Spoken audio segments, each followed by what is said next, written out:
Olá, queridos alunos e alunas, sejam bem-vindos a mais uma videoaula de História. Eu sou a professora Bárbara Lisboa. E eu sou a professora Cláudia Gomes e nós estamos aqui na Reserva Biológica do Tinguá para falar de História e Natureza. Isso mesmo, porque a história estuda as populações no tempo, mas também estuda no espaço. E nada mais importante hoje em dia a gente saber sobre a importância da preservação da natureza para a vida humana na Terra. Então, vamos lá aprender sobre essa reserva.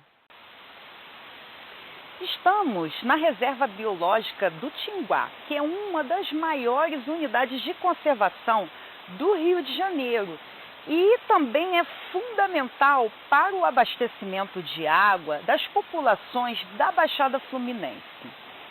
Essa reserva biológica, ela foi criada em 1989 para poder proteger o patrimônio natural da região.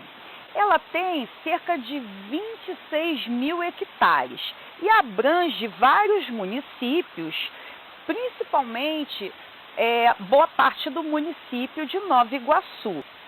Como toda reserva biológica, o Tinguá ele não tem visitação pública, pois senão isso iria prejudicar as nascentes e a natureza. Ela só é aberta para os pesquisadores e também projetos de formação e educação ambiental. Agora, antes do Tinguá ser uma reserva, nessa região passou grande parte das riquezas do Brasil. Tanto que foi construída uma estrada entre os séculos 17 e 18, que ficou conhecida como Caminho Novo, para escoar o ouro que vinha da província de Minas Gerais até o porto do Rio de Janeiro. O valor histórico da região que hoje é a reserva foi grande no período colonial brasileiro.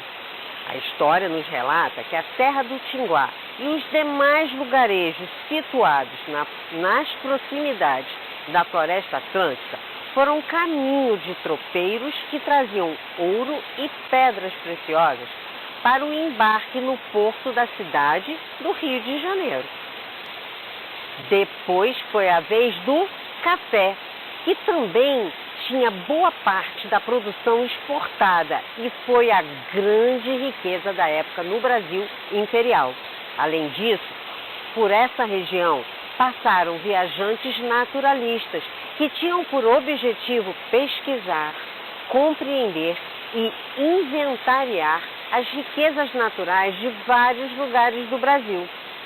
Dentre esses viajantes naturalistas que estiveram pela região do Tinguá, no século XIX, podemos destacar Auguste de Saint-Hilaire, que foi botânico, naturalista e viajante francês. É o que a gente chama de cientista hoje e pesquisador. O estudioso esteve entre os primeiros cientistas vindos da Europa para realizarem suas pesquisas e explorações aqui no Brasil. Agora a gente vai falar um pouquinho sobre essa história de preservação versus exploração. Essa história da preservação já começou aqui no Brasil desde o tempo colonial, através dessa preocupação com a restrição da exploração ao meio ambiente e à natureza.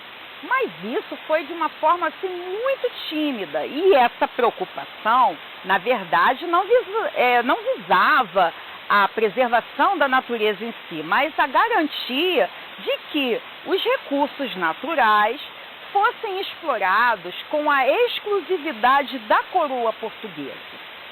Mas a gente sabe que desde que os europeus chegaram no continente americano, lá no século XVI, eles trouxeram aquela concepção de destruição indiscriminada das chamadas coisas selvagens da natureza, porque tinham o objetivo de explorar todas as riquezas do continente. E também no nosso caso, aqui no Brasil, não poderia ser diferente.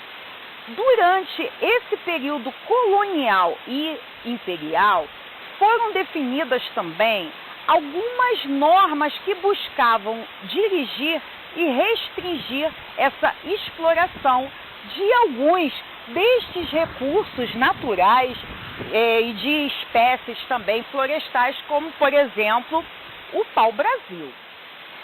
Nós temos aí alguns exemplos de cartas régias que foram publicadas e também alguns decretos, né, que foram publicados pela metrópole, tanto no século XVI quanto XVII, que buscava restringir a captura de animais silvestres e também a exploração de algumas espécies naturais. Por exemplo, em 1635 foi criada as primeiras áreas destinadas à proteção do pau-brasil, que eram denominadas como conservatórias. E também, em 1797, tivemos a primeira Carta Régia com o objetivo de conservar as nossas florestas e madeiras. Já um pouquinho antes do início do período imperial, com a vinda da família real em 1808, nós temos a criação do Horto Botânico, que mais tarde foi chamado de Jardim Botânico, com a vinda de várias espécies nativas e exóticas de plantas. Então, nós já falamos um pouco sobre essa questão da preservação. Agora a gente vai falar também da importância dessa região, tanto na economia e toda essa história, né, de caminhos de transporte da economia do país, principalmente no período colonial, como também um local importante para a distribuição de águas e também que exerceu um papel fundamental na economia cafeeira. Então, já existia alguns projetos para inaugurar uma rede de captação de águas. E isso aconteceu em 1880, quando as nascentes do Rio do Ouro, Xerém e Tinguá foram desviadas para abastecer o Rio de Janeiro e também para sanar o problema da seca provocada pelo desmatamento na Floresta da Tijuca. O engenheiro Paulo de Fronten, que foi o responsável por essa façanha. Agora, teve a participação de mão de obra dos escravizados.